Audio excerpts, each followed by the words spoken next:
Hi, I'm Tammy Greenberg, Senior Vice President, Business Development at the RAB, and welcome to the Radio on Main Street podcast.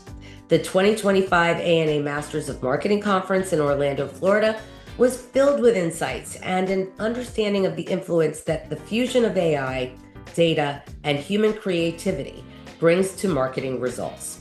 And who better to discuss the power of human creativity and unraveling the web of tech to get to a human strategy is the team from one of the fastest growing and incredibly talented independent agencies, Curiosity.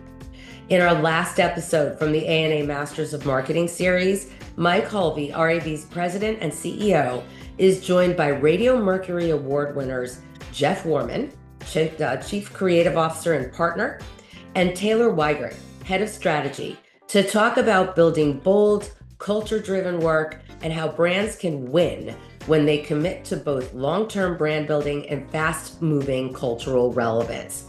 And yes, if you know Curiosity, this conversation starts exactly where you'd expect, with dude wipes, NASCAR, and the surprising power of leaning all the way into a brand's truth. It is Radio on Main Street from the ANA. Hi, I'm Mike Hulvey, and today I am curious, real curious, which gets us to the company that these two gentlemen actually come from. Not curious, but Curiosity. So we've got an old friend of the RAB. Jeff is a past recipient of a Radio Mercury Award. Right. He is a judge on our panel. Yep. You've brought with you one of the smartest people in your company. 100%. So I'm going to let each of you officially introduce yourselves, and then we're going to do a deep dive. Okay, I'm Jeff Warman, Chief Creative Officer and Partner at Curiosity.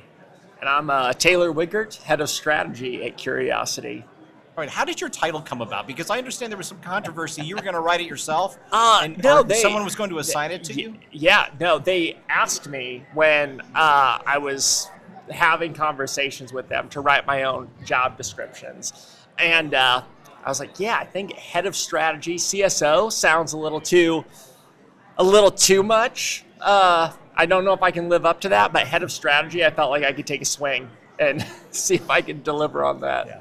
We're going to spend some time in the creative space on this Let's do it. podcast. Yeah. Guarantee you. So I have a question for Jeff, and that is, when you show up to a big party, like when you come to a major event, say in New York City, say at the Sony Hall, Yes. which is a fabulous location, Yeah. do you always bring Yeah, male wipes for the bathroom with you? For some, And why would you do that? For some, this is a touchy subject. For us at Curiosity, this is an everyday subject. HR is out the window. Like we're talking about. We talk a lot about poop, and It's natural. So when I get invited to a party at the Sony Theater, which has happened a couple times the last couple years. Yes. And I bring dude wipes. Yes. But I don't just bring them for me. No. I bring them for the whole crowd, the entire party. And so, the Radio Mercury Awards crowd has been given the chance to enjoy a dude wipe or two and see what it's like. And so why do you do that? Well, They may be a client. You've got, yes, they're a client of ours. I thought you meant why do I do it? I mean, really, it's for the people. Exactly. Like the people need to know, if they haven't already experienced the feeling that a dude wipe can bring you. That I just want to share that feeling with all of humanity. So Taylor, Yeah. you sit around and you're in charge of strategy. The use of, again, men's toiletry is part of the discussion in these meetings. Absolutely. I mean, I dove well into the world of poop and dudes going to the bathroom. Fun fact. But it's not just dudes though. It's a dude's state of mind. It's for everybody. It's for everybody. It is for everybody. But fun fact on dudes, the average bowel movement takes 20 seconds. The average dude takes 1,468% longer than that in the bathroom. So they make the most of it, and that's why Yeah. they need dude wipes. Yeah, Mike, I'm really glad you started here. Aren't you? Aren't Yeah. you so? Yeah. I knew where I It wanted only to go. goes up from here. Just the only. Yeah. For those that are We watching, started like, at the this is bottom. real. Like, this is real. This is what happens. And what I love is you've taken a client, you've embraced that client, and it's not a transactional relationship at all. You've immersed yourself in their product in a way to market their products. That's a great point. You have to know and understand the brand. You got to live it. You got to live it. Which, by the way, so a little teaser. We just won a new account that's in the candy space. I can't reveal what it is, but maybe next year, if I'm lucky enough to get invited to that party, I'm bringing candy for everybody. Oh, man. Candy and dude wipes, I'm telling you. It's awesome. In all seriousness, you guys are in Cincinnati, Ohio. Yes. You guys do some amazing work, in what others would consider to be somewhat of a small space and a small place. Tell us about the agency. Tell us about the type of work that you're doing. And again, it's award-winning. You're on anything from the largest events to the smallest events, small activations to large activations. And I flip on a NASCAR event, there you are in turn 2 and turn 3, et cetera, et cetera. Yeah. So give us a agency, little interest about we're that. an independent shop, really focused on creative and media and obviously strategy and analytics. It's all there together in the shop. We love our independence. We say we're fiercely independent. Allows us to just kind of really attack the brands who hire us, the companies who hire us. We're able to just like attack the work for them in the way that they want and they're looking for, and the way that we like to work. So we work fast, we work scrappy, and just have a blast doing it. So and it's really we're having a lot of fun and catching some attention lately. So we're going to keep building on that. And like I said, we have a couple new wins we'll be announcing soon that we're really excited about. It's just a fun place to be. Yeah, I mean, what attracted me, because I've been with the agency for a year, coming up on a year, there's just a feistiness to the space that I think comes from, I grew up in the Midwest, have been on the East Coast, but there's just a chip on your shoulder sort of feistiness that comes from being in a market like Cincinnati, and it feels like a place where we're really building a creative powerhouse in a place where you might not totally expect it, and it's really like we're on the ascendancy, which feels like we can only go up from where we are. Yeah. I love that you brought that up. We're kind of unapologetically Midwest. Yep. And the underdog mentality, the blue collar mentality. It's just if you don't have that in you, you're not going to be a great fit. It's just part of our culture. It's just that there's a humility and a feistiness that is really exciting for us and I think for our clients. From an audio perspective, again, that's where our path originally crossed and worked for Dude Wipes, which ends up as a finalist for Radio Mercury Award, which ends up being on stage, which ends up all of the aforementioned, conversation about passing out product. Yeah. But I know you, and I've gotten to know Jeff as a member of our panel this past year as a judge for the Radio Mercury Awards, and radio and audio means something to you as as an art form, and that's 100%. One of the things that I appreciate about you. Yeah, it's interesting when I'm evaluating big ideas, big platform, creative campaign ideas for the brands we work with. It's almost a litmus test for how strong the idea is. I make us think about how it would work in audio. So if you don't have, if you can strip away all the imagery, are we able to create the feeling we want to create with the idea? Are we able to create that in a radio/audio space? And if you can't really recreate that feeling, it's a red flag, for that idea. And and that's why I love the challenge of audio. That's why I love the Radio Mercury Awards, is because it is so hard to really grab somebody's attention when you just really have that one way. You can only appeal to their ears in that moment. And the storytelling, the character development, everything about it, it's just a really challenging craft to crack. And so great ideas should be able to travel in radio, and great craftspeople should be able to figure out how to make it interesting in audio. And I've just always really respected that, which is why it was a blast to be a judge. Yeah. So let's talk about AI here at the conference. Again, clearly lots and lots of conversation around that. From a strategist perspective, you get to go deep dive and wallow around in data. Yeah. I'm a little bit of a data nerd. I enjoy what it teaches me, but you still default to instinct and feel, because humans still matter. But I'm interested in your perspective of what AI is doing in your space. Yeah, I mean, I think where we're at with AI right now, I think it's a really good way to get a fast start and a fast, or maybe a fast finish, I guess, so to speak.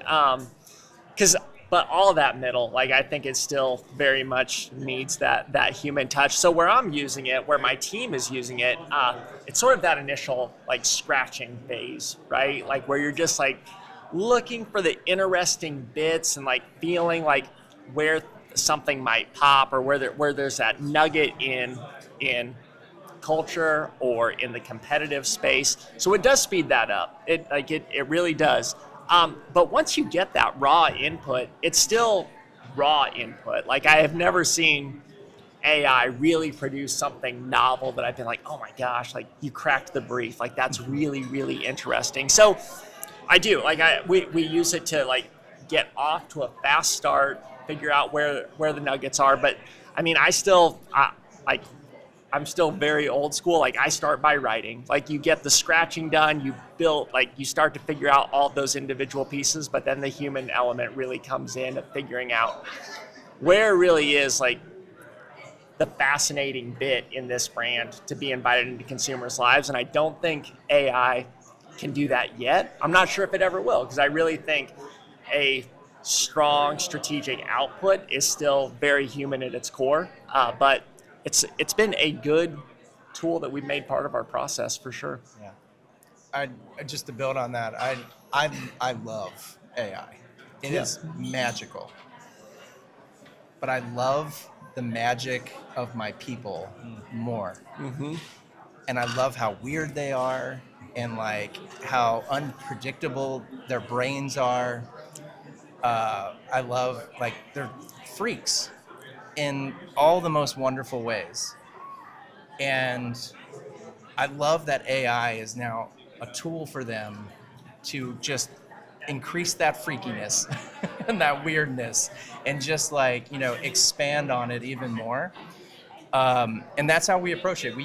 Our creatives are using AI every single day. But they're using it in a way that, like, they're in charge of the AI, right? It's a tool for them to just be even craftier, even more interesting. And so they all know how to use it in that way. So it's wonderful. I love it. I love experimenting with it. We love how we use it, but as people, we're the protectors of, like, not letting just the AI be the solution. Like, AI is just this incredible tool for these incredible people, and it changes how they work, right? You might work a little faster, you might take on more challenges because AI is helping you solve things a little faster, but without these incredible humans really controlling it and using it for good, then we'd be losing something, if we didn't treat it that way. So. Jeff served on the Radio Mercury Awards panel this year. Chad Brody from High Dive in Chicago was the chief judge. And in a conversation as we were coming to a conclusion of last year's show, I asked the same question of Chad about AI, and Taylor, he was like right on the same path as you. And what he said was, we let it do the first 70% because the human can only do the last 30%. And I've never heard it put better.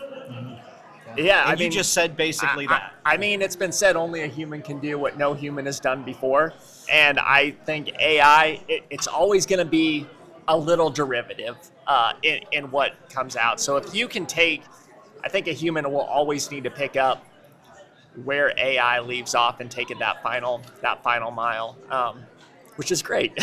Yeah, we like that. That's good. There's some quotables here, or notable quotables, as the case may be. All right, as our time is coming to a conclusion, what most excites you about marketing today? We're going to go to the strategist first. Oh my gosh. I am very excited to see and to hear a rediscovered commitment to long-term brand building. I think we have gone to we've overcorrected to this sales overnight mindset. I think we're seeing that with what's going on with Nike. I think they're reverting back. So I'm excited to see a recommitment to long-term brand building. Yeah, what excites me most is also the same thing that probably keeps me up the most, which is just this competitive speed at which cultural activations are happening by brands now. We're just constantly thinking about how a brand can show up in the moment, and are we moving fast enough to capture people's attention? And then what emotional connection are we going to create with people when we do capture their attention? And so really seeing how a brand, you can take a campaign like Taylor's talking about and think about long-term brand building, but then activating on these moments is the part that's all about what are we going to do today while we're building in the background. And to me, that's super exciting because it's challenging us to think huge and think deep, but then at the same time think about, is there an idea I can put out tomorrow morning that is going to get people to really connect with my brand? So it's just that world is just an exciting. At what time in the morning does that thought occur? It could be any time. Yeah, in the morning or late at night. Yeah, but it's an exciting time to be in the business. So you've just got so many creative challenges and so many ways to solve it.